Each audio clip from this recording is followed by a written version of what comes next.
Warning: the following content may contain elements that are not suitable for some audiences. Accordingly, viewer discretion is advised. This case comes from my home country, Finland. And I think it deserves to be told in English, because almost nobody outside of Finland knows this story. But they should. In the autumn of 1849, a 23-year-old vagrant named Juhani Aataminpoika escaped from police custody in southern Finland. Over the next 5 weeks, he killed 12 people. Men. Women. His own parents.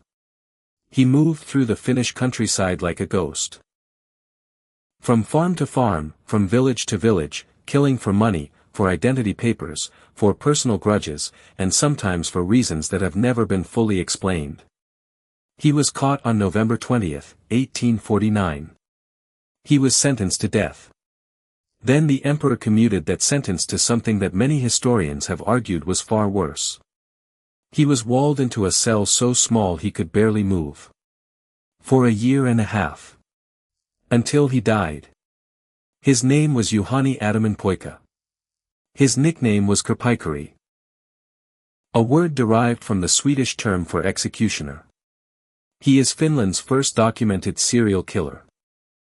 To understand Juhani Aataminpoika, you have to understand the world he was born into. Finland in 1849 was not an independent nation. It was the Grand Duchy of Finland, a territory under Russian imperial rule, administered with a rigid social hierarchy that left little room for those at the bottom. Rural poverty was severe. Vagrancy laws criminalized unemployment and mobility among the poor. Meaning that men and women who moved between farms looking for work were treated as criminals simply for surviving the only way they could. Juhani Aataminpoika was born on July 31, 1826, in Vesivoima, in the Asikala municipality of southern Finland. He grew up in the Pajon-Tavastia region, a landscape of dense forests, long lakes, and small farming communities separated by miles of wilderness. At 15 years old he left home. He became a farmhand. Drifting between communities, taking whatever work was available, sleeping where he could. He committed petty crimes along the way. Theft. Minor offenses. He moved within a subculture known in Finnish as pukkojunkari, loosely translated as knife fighters. Rural young men, dispossessed and rootless, who carried knives and settled disputes with violence. It was not an unusual world for a young man in his circumstances. But it was a world that normalized brutality. By 1849, Aataminpoika was 23 years old. He had spent 8 years drifting. He had a reputation as a troublemaker. And in October of that year, he was arrested for horse theft and imprisoned in Hämeenlinna. He was being transported to the town of Hauho for trial. He escaped. The moment Aataminpoika broke free from his escort, something shifted. He was no longer a petty criminal facing a horse theft charge. He was a fugitive. And a fugitive in rural Finland in 1849 had almost nowhere to go, except deeper into the forest, deeper into violence. His first murders were in Lami, a small municipality in southern Finland that would become central to his story. He partnered with a man named Kusta Kratchula and together they attacked the master and mistress of the Helasiva croft. Both were killed. Then Aataminpoika did something that investigators and historians have found difficult to fully explain. He went home. He traveled to Heinola, his hometown, and went to the house where his family lived. His stepfather Alexander Bohm.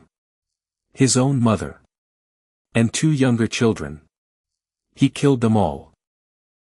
The murders of his own family remain the most psychologically disturbing element of the entire case. No clear motive has ever been established. Personal grievance.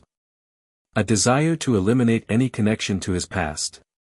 Something darker and more impulsive. Nobody knows. What we know is that after killing his family, Aataminpoika fled back into the Finnish wilderness. And he kept going. What followed was a killing spree driven as much by practical necessity as by violence for its own sake.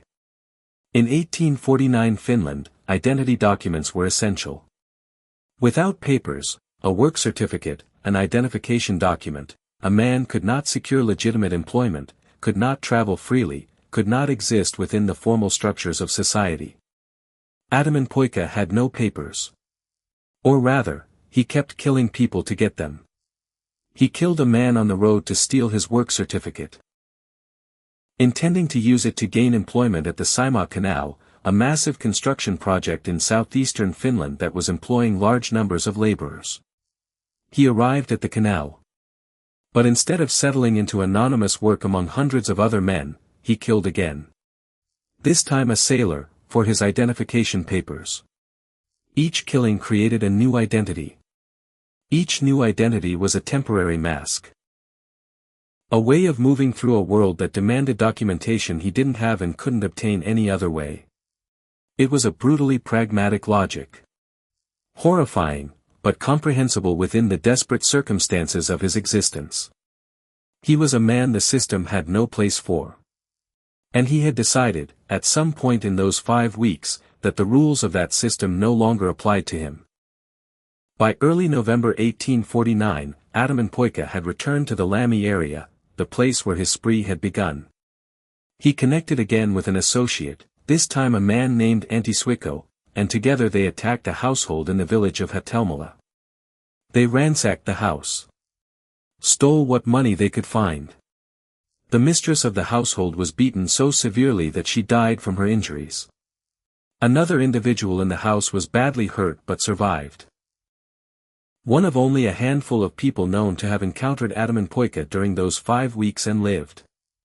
By this point, fear had spread through the communities of southern Finland in a way that had no modern equivalent. There were no telephones. No newspapers reaching rural communities in real time. News traveled by word of mouth, carried on foot and by horse between farms and villages.